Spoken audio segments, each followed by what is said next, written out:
Oi, pessoal, tudo bem com vocês? Saúde, paz, ó. Beijo e aquele abraço. Para quem não me conhece, meu nome é Ronilda, do canal Ronilda Mãe Solteira. Aqui eu falo sobre problemas de mulheres que têm, assim, um super problema na mão, que é um filho, né, para criar. E depois que ele cresce, ainda continua dando problema. Então eu venho aqui falando sobre algumas meninas que mandam para mim algumas mensagens do grupo e eu trago aqui para vocês. Na maioria das vezes, gente, o que eu trago aqui é a realidade de muitas mães que têm passado e estão passando, ou alguma pessoa que você conhece, que você tem por perto, ou talvez na família. Não são fatos assim que são é, extraordinários, mas realmente são fatos preocupantes, sabe?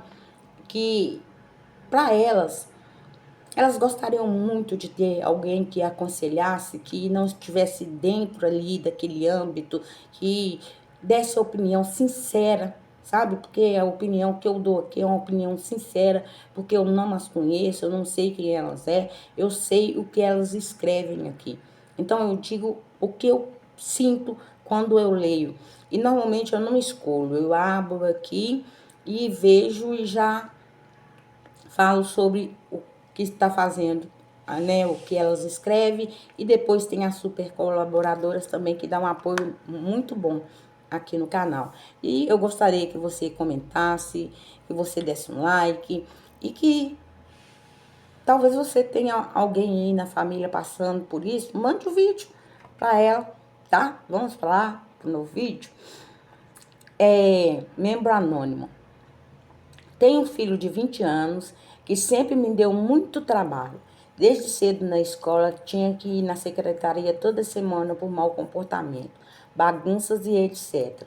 Troquei de escola várias vezes porque me sentia envergonhada de sempre ir na coordenação várias vezes. No ensino médio, colocamos em uma escola top, caríssimo, mas quando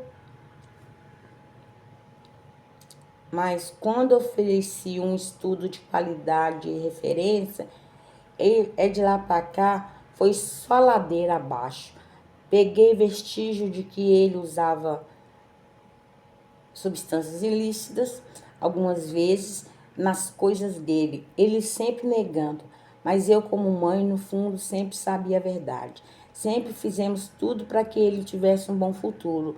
Psicólogos desde cedo, atividade física e etc. Entrou para a faculdade aos 18 anos, está no quinto período de odontologia, por insistência nossa. Pelo desejo dele, ele não estaria fazendo nada. Não estaria fazendo, estaria trabalhando. Isso, aliás, não posso reclamar, pois ele é esforçado quanto a isso. Faz vários bicos, pois por conta da faculdade não consegue emprego fixo de carteira assinada. Seguramos as contas dele com a faculdade e damos uma pequena mesada para lanche, etc. Ele faz uma média de 200 por semana com os bicos, faz doces para vender. Na última semana, ele está bem diferente, com sintomas de quem tem usado, né? Ontem saiu meu pesadelo e voltou hoje de manhã e peguei uns papéis de seda específico de enrolar na mochila dele. Mesmo sabendo disso a tempo, meu mundo desabou mais uma vez. Estou com problemas de saúde sério. Meu esposo é extremamente rígido, mas tem se esforçado para não estourar.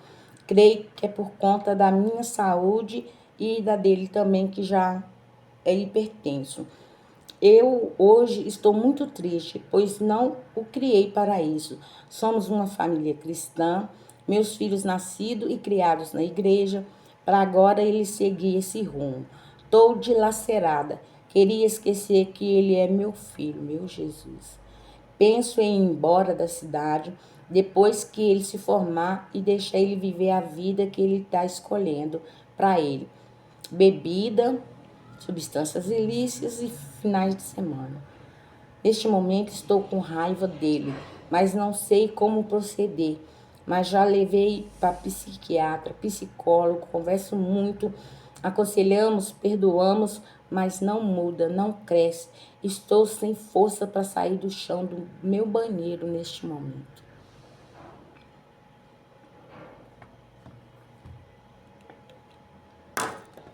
Gente, acho que de todos os relatos que eu já li até hoje, esse aqui foi o mais pesado para mim. Para mim foi muito pesado, sabe? Porque uf, normalmente a gente acha que quando o filho começa a aparecer com alguns sintomas, eu digo assim, na infância, 12 anos, essas coisas assim, começa a aparecer com algumas pirracinha, sabe? Com os deboches, essas coisas, a gente vai poder tirar algo deles, a gente vai poder dar certos castigos, né? A gente vai poder levar para um psicólogo, para um analista, essas coisas para estar ajudando a gente. Mas com 20 anos numa faculdade, as coisas já mudam completamente. E esse filho já dá problema desde pequeno, né? Desde os primeiros passos na escola. Então mostra que ele é um menino de decisão. Independente do que o pai ou a mãe pensa, ele vai fazer. E, infelizmente, gente, é a verdade. Nós que somos mães, nós sabemos que nossos filhos, cada um tem um temperamento. Não é porque eu criei o primeiro e o primeiro faz as coisas de certas formas que o segundo vai ser daquela mesma forma, não. Toda criança, ele é um ser único com a identidade própria dele, sabe? Eu acredito sim que ao passar do tempo da vida dele, quando ele começa a ter os 15 anos, que começa a ter certas amizades, ele começa a ver certas coisas que ele também quer viver, que ele quer experimentar. Mas se você criou ele, mostrando ele que certas coisas para ele não é bom, ele vai pensar duas vezes em fazer.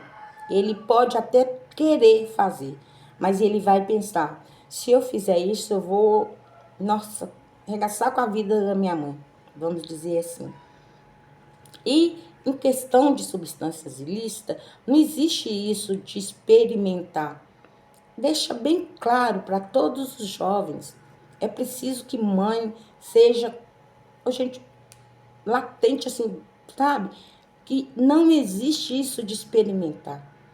Não tem isso. Experimentou, começou, para parar, é só Jesus na causa. E é um mal do século. Não tem raça, não tem status, não tem religião, não tem classe social. Não tem nada, gente. Não tem nada que possa impedir que um jovem queira usar. Não tem nada que falar, não é porque ele é rico, ele não vai fazer, porque ele é da igreja, ele não vai usar, porque os pais é assim. Não tem como impedir. Não tem como, não tem. Isso é uma coisa que não está na mão do pai e da mãe. Não está na mão do pai e da mãe. Simplesmente assim, sabe? Não tem como impedir. Certas coisas você consegue aconselhar, certas coisas você consegue orientar, certas coisas você consegue prevenir. Mas a substância ilícita, ela é um ladrão, sabe? Um ladrão daquele mais cruel, daquele mais perverso, que tira de você o seu maior tesouro, sem pedir licença. Quando você vê, quando você percebe, o filho não é seu mais, é dele. E ele faz da vida do seu filho o que quer. E o pior de tudo é que esse ladrão, ele não entra na vida do seu filho. Ele entra para dentro da sua casa. Porque ele adoece toda a família. Ele adoece a família. você se torna um usuário por etapa. Porque toda vez que você vê ele daquela forma, você também se sente daquela forma. É preciso explicar, é preciso dizer ao seu filho que seja bebida, que seja cigarro, sabe? Que todas as vezes que eles usam essas coisas, prejudica toda a família. Eu digo, gente, porque eu já vivi. Eu digo porque eu já passei na pele. E é uma coisa que por mais daquela pessoa que esteja dependente daquilo, que ele deseja se livrar daquilo, às vezes nem tratamento cura, tira esse ladrão da vida e da casa de vocês. E quando consegue, poucos que conseguem, fica sequelas, fica dúvidas, fica insegurança, fica incerteza e fica a descredibilidade. Mesmo se a pessoa parar, ela nunca mais vai ser a mesma. Nunca mais. E ele é um menino esforçado. Ele é um menino esforçado. Porque se ele não quisesse nem trabalhar, ele não trabalharia. Mas aí tá o problema do ladrão. Ele faz os docinhos, as coisas. Não é para ajudar na faculdade. Não é para se manter na faculdade. Ele faz isso para dar pro ladrão. Porque ele sabe que isso os pais não vai sustentá-lo. Uma atitude tão nobre, uma atitude tão bonita que é o trabalho, se torna indigna, se torna bestial. Porque uma família que sofre, que passa por isso, ela aos poucos vai se destruindo. E essa coisa da mãe falar, eu tô sentindo raiva, eu tô sentindo ódio dele. Isso ela tá se automartirizando. Porque ela, na realidade, ela se culpa. Na realidade, ela pergunta onde foi que eu errei. Porque quando o filho faz alguma coisa que fere de tal maneira, a mãe se sente traída. A mãe se sente traída. É uma traição que não dá para esquecer, que dói da forma que ninguém imagina como dói. Não é a questão do outro acusar, do outro apontar, do outro dizer. Ela sente na pele. Dói aqui, ó, no coração. Os pensamentos. Será que meu filho vai voltar para casa? Será que meu filho vai chegar vivo? Porque quando o filho da gente sai para trabalhar, a gente já tem esses pensamentos. Quando ele sai para a faculdade à noite, a gente já tem esses pensamentos. Mas quando ele está envolvido ainda com coisas ilícitas, é uma preocupação a mais. Porque quando eles usam isso, eles saem do normal, eles não é o que eles são, se transformam. E para arrumar uma briga, para arrumar uma confusão, para alguém tirar a vida do seu filho e você receber uma notícia, sabe? Então esse ódio que ela está sentindo é porque ela está sentindo medo. Sentindo medo. E não é um medo de um bichinho, não. É um medo de um dragão. De um leão. Que aos poucos está roubando o que ela tem de mais precioso. Que pode engolir ele a qualquer momento. Quantas mães nesse momento não está passando por isso? Quantas mães de todas as classes, raças, gente, Porque mãe, nenhuma deseja que o filho da outra venha passar por essas coisas, sabe?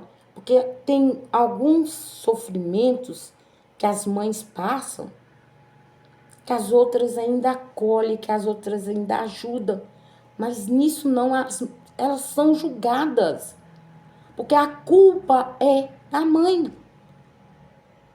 E ainda, nesse caso aqui, acrescenta mais ainda. De que adianta a igreja? Eu vou te dizer uma coisa. É dentro das igrejas mesmo que está acontecendo muitas coisas. É dentro das igrejas mesmo que o inimigo está agindo. E ele não quer saber se essa mãe está sofrendo, se essa mãe está se sangrando por dentro, se ele está destruindo essa família. Porque esse ladrão, ele veio para isso. Para destruir mesmo.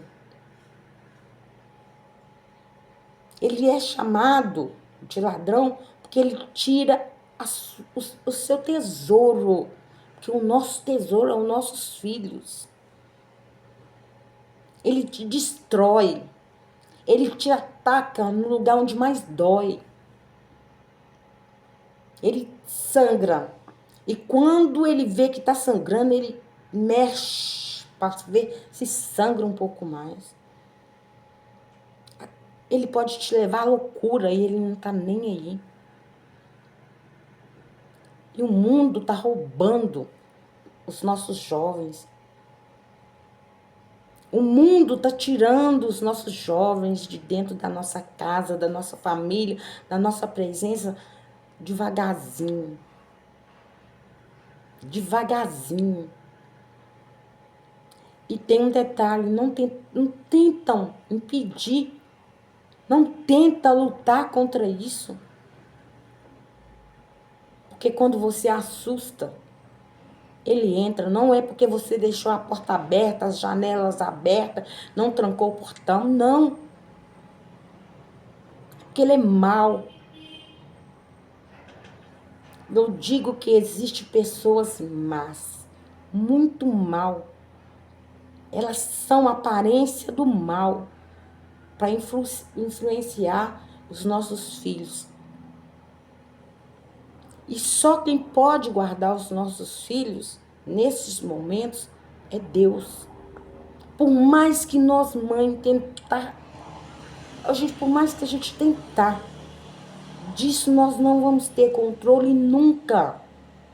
Porque se dependesse de nós, nunca entraria uma coisa dessa na nossa casa, na nossa vida, na nossa família.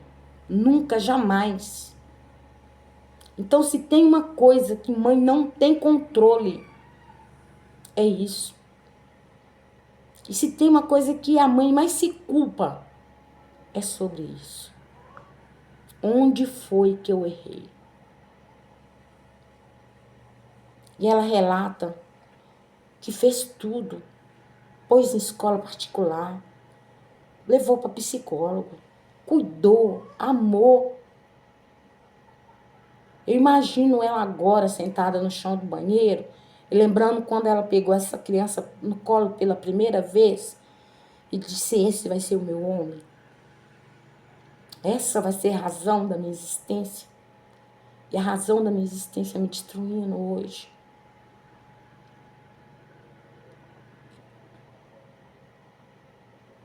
Não tem dor que dói mais. Porque ela é impotente. Ela é impotente. E se vier acontecer algo com esse filho, ela vai se culpar ainda pro resto da vida. Se ele vier a ser preso, ela vai descabelar. Porque é dela, é uma coisa dela. Saiu dela, é o sangue dela. Isso eu digo que é o sangue nos olhos. É o sofrer mesmo de uma mãe, é quando ela descobre que o filho está indo para esse caminho. Tem muitas que até ensinam os filhos a ir por esse caminho. Triste dizer isso, mas é verdade.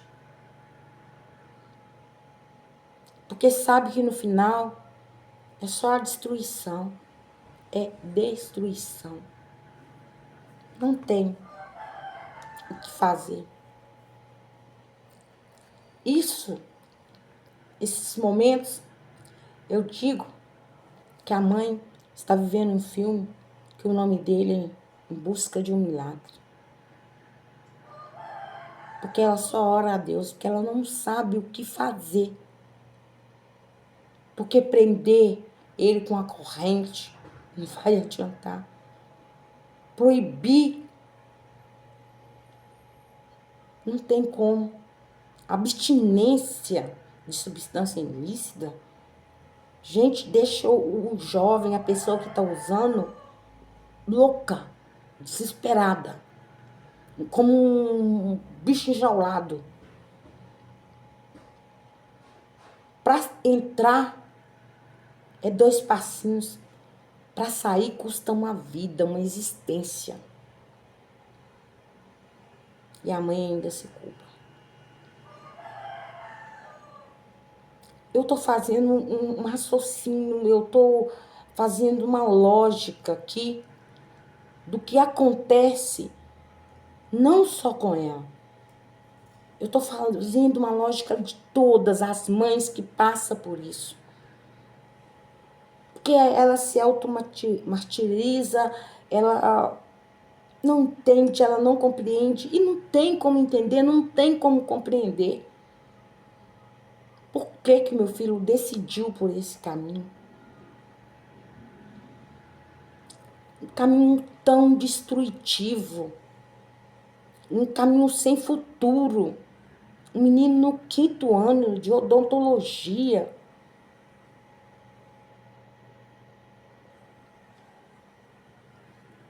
Eu vou olhar as super colaboradoras agora, gente.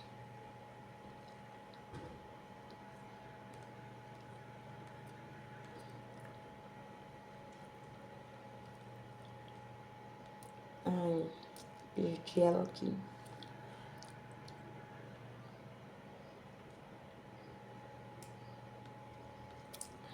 Perdi ela. É tantas. E eu fechei, deixei o celular fechado.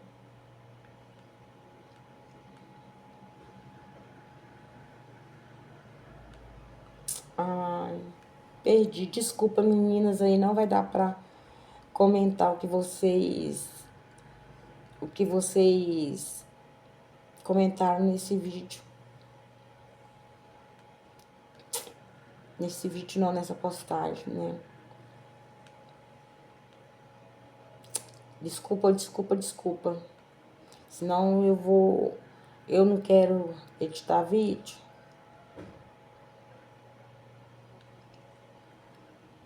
Mas eu queria muito ver o que as meninas iam falar sobre isso.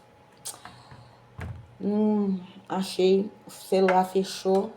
Eu fiquei centralizada aqui nas palavras.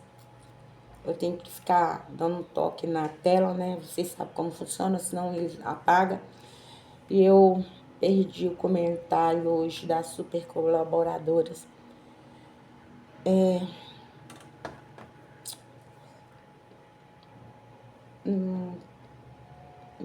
Não sei.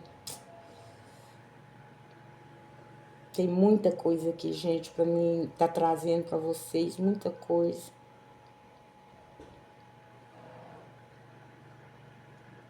Mas se vale um conselho, mãe, não se culpe, tá? Continue com a sua fé, continue com as suas orações, continue acolhendo esse filho, continue falando para ele que você sabe, porque eu sei com certeza que ele sente vergonha de você saber, sabe? Eu sei que ele sente vergonha. Eu sei que ele tá indo para um caminho que ele sabe que ele mesmo tá se destruindo, que talvez é um caminho que não vai ter volta. Mas eu espero do fundo da minha alma que nesse caminhar, nessa vida que se chama caminho, passos da vida, que ele consiga encontrar a recuperação. Porque enquanto a vida, há esperança.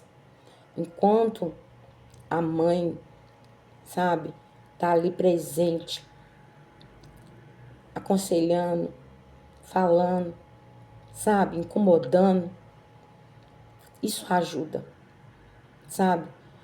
E mãe fala em fugir, mãe fala em sumir, mãe fala em desaparecer.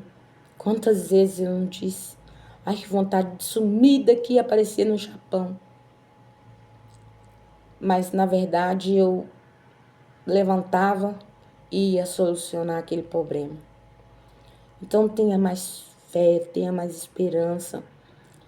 Eu tenho certeza que muitas mães passam pelo que você está passando e muitas mães oram por mães como você.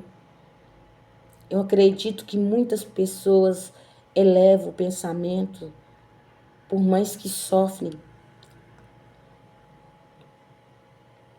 com esses problemas. Eu acredito que nenhuma mãe gostaria de ver uma mãe passar pelo que você está passando. Então, busca um psicólogo, busca uma autoajuda, porque você está precisando de uma ajuda. Agora é você que vai precisar de uma ajuda, sabe? De uma análise. É você que vai precisar para você conseguir vencer esse ladrão. Porque sozinha você não vai conseguir. Sozinha não vai. Você vai precisar desabafar, você vai precisar extravasar, você vai precisar colocar isso para fora, você vai precisar chorar. Porque isso é viver um luto com o filho vivo. Então eu te recomendo a buscar, sabe, pessoas capazes a te orientar, a te ajudar, a te estender a mão. Existe muito grupos de mães. Procura um grupo. Faça parte desse grupo. Porque é uma segurando na mão da outra para se fortalecer. Porque acusadores vão ter muitos, mães, muito. E como vai ter? Sabe? Mas para te ajudar, para te tirar do chão, para ver que você é só mais uma mãe que está sofrendo por algo que não é culpa sua. Eu volto a dizer, não é sua culpa. É difícil entender que isso não é sua culpa. Mas não é sua culpa. Então levante desse banheiro, levante desse chão e lute por você. Você precisa estar forte, você precisa estar presente dentro de você. Porque ele vai precisar da sua ajuda. E na hora que ele precisar da sua ajuda, você vai saber o que fazer. Exatamente o que fazer. E no mais, eu te desejo paz. Porque a única coisa que a gente não pode faltar dentro da gente é a paz. Porque sem paz você não pensa, você não raciocina, você não come, você não bebe, você não dorme. Então, eu te desejo que você tenha paz. Começa pela paz. Eu te desejo que você tenha serenidade, sabe? E que você encontre um ombro amigo. Que é coisa difícil, mas você vai encontrar um ombro amigo. E Deus vai colocar alguém na sua vida para te estender a mão e te ajudar neste momento. É o que eu te desejo, tá? Saúde, paz. Beijo para todos vocês que ficaram até agora. Fiquem com Deus. Comentem aí o que vocês acham.